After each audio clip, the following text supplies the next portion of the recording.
Why do we have to change our city?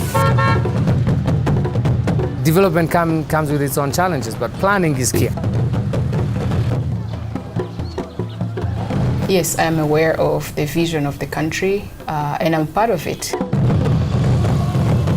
I'm going to explain briefly about the vision of the City of Kigali Master Plan, which is termed as Vision 2040. The overall vision is to have a city of urban excellency in Africa.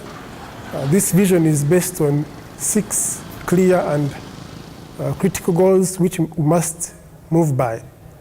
The first goal is to have a city that is economically vibrant. The second goal is to have a city of green transport.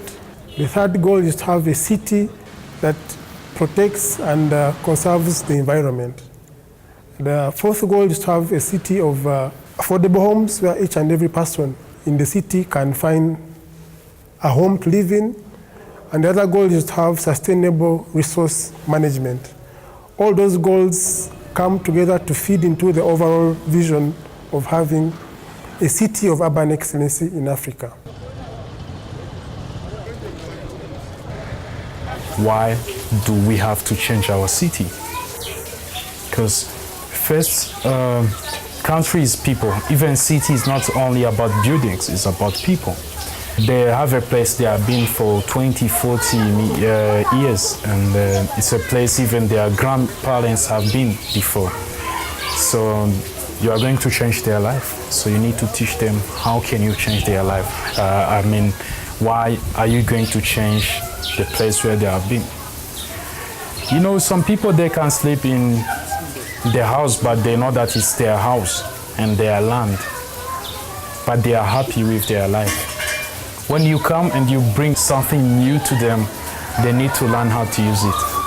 So I think it's better before to bring something to explain people why are you going to do that and how things are going to affect them.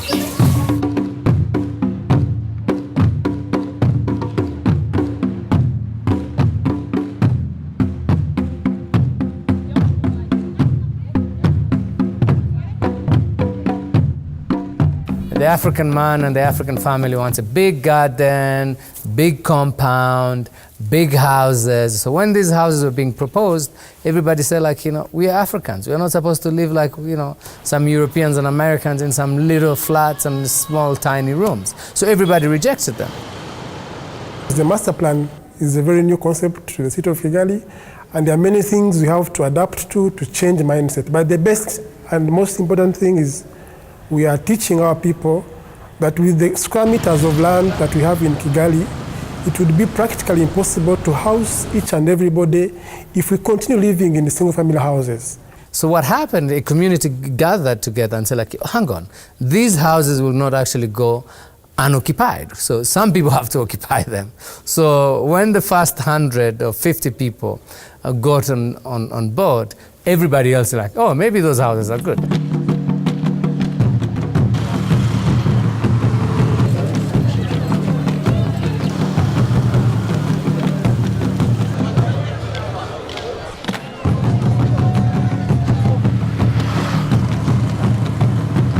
If this is my place, why do you tell me change your place? Okay, give me money, I do it, because everyone likes a better life.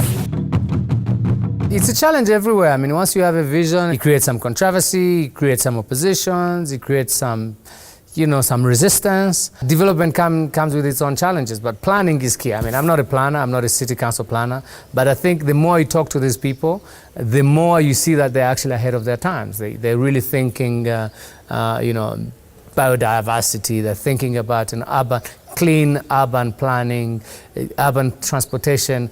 I mean, each time I go there, they tell me things, oh, these are things that, you know, other cities around the African continent should be thinking of, you know, because they see the challenges, they see them, and they want to address them.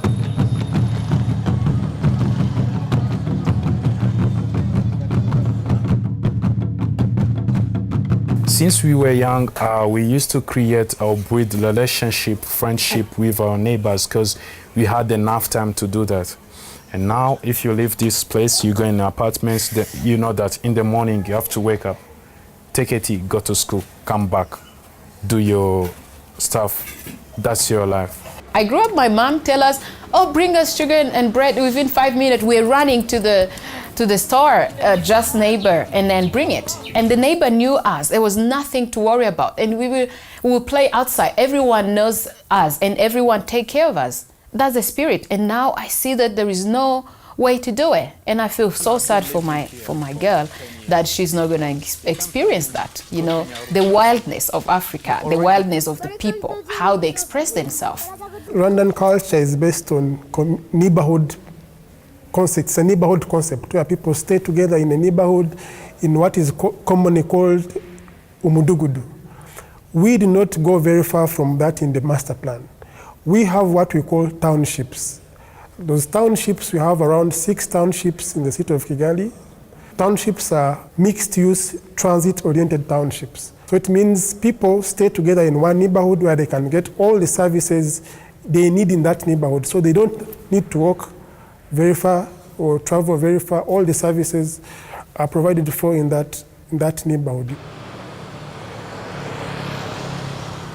Yes, I am aware of the vision of the country and the government, and I'm part of it because as a young entrepreneur, I feel like I'm a part of the movement and the change which is happening in the city and the country. And I'm one of the people who are contributing a lot in the economy. When I started this business, it wasn't for me something only to have fun with, because I really like to do fashion, but it was something also to feel like I'm a part of the change which I was seeing around. So every time I was seeing my company growing, I felt very proud because I'm in the same direction as the vision and the speed of the changes. You have to be ready to catch up, or you might be left behind. When you look at developed cities like Hong Kong and Singapore, people don't think about single-family houses. Everybody is going for apartments because when you go to apartments, services are easily provided. It is even much more cheaper to stay in apartments. So the problem we have in Kigali or in Rwanda, which we are trying to solve, is teaching our people that living in apartment is good not only for today, but also for the future of the people who are going to come after us. And the government has taken steps. For example, they have introduced the condominium law, where people can share and live communally in apartments. And the law is very clear of how people can stay in apartments without any problem. But years ago, they used to come and then say, we want to buy this area, and your house will give you 1 million. They decide for you. Yo, it's people. Don't decide for them, because it's their place, it's their land. Yes, land is related to the government, but government is just people. And everything is just people. This tree is for the government, and the government is me. It's everyone.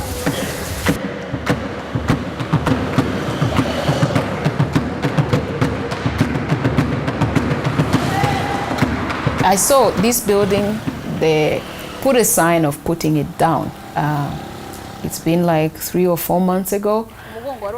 And you can imagine that day I was so down. I was like, oh, how could they put this down? This building looks perfect. I've never, like, even if you want to put a small window there, you will really work hard to put the window there, because they constructed it long time ago and they really put good material in it. It's not that because it looks not that modern that it's not stable or that it's not strong. But these buildings, they have a memory, they have a story. They describe us, and I don't feel like losing them. It's something which I have to be proud of or be happy for. It's not only just the bricks, it's what it describes and the story it tells. There's a little bit of that disconnect, to actually understand the prerequisite of keeping historical buildings as we see them around the world. I'm a little bit introduced to that notion, but I think from the perspective of what has been discussed, there's a debate around keeping some of those elements. Maybe some of them could have been kept, but at the end of the day, you find yourselves, you're all surrounded by the entire colonial asbestos kind of sort of houses, and then you go, what do? Do I actually take them down all? And then the decision is like, let's clean them up. But you're also confronted with the nostalgia and so like, how did they actually look? The change must happen, but the past must stay there to remind us how the change happened, and we connect to it and understand what happened and tell to our kids and show them and be proud of it, because it's all part of us. This makes Rwanda. This new master plan does not negate the fact that there was some previous planning done or some historical buildings that were in place. What we did is that we picked some key, critical and important historical buildings and sites which we incorporated as historical in our master plan. So when you look at the City of Kigali master plan, there are some sites which have been preserved. For example, the Candid House.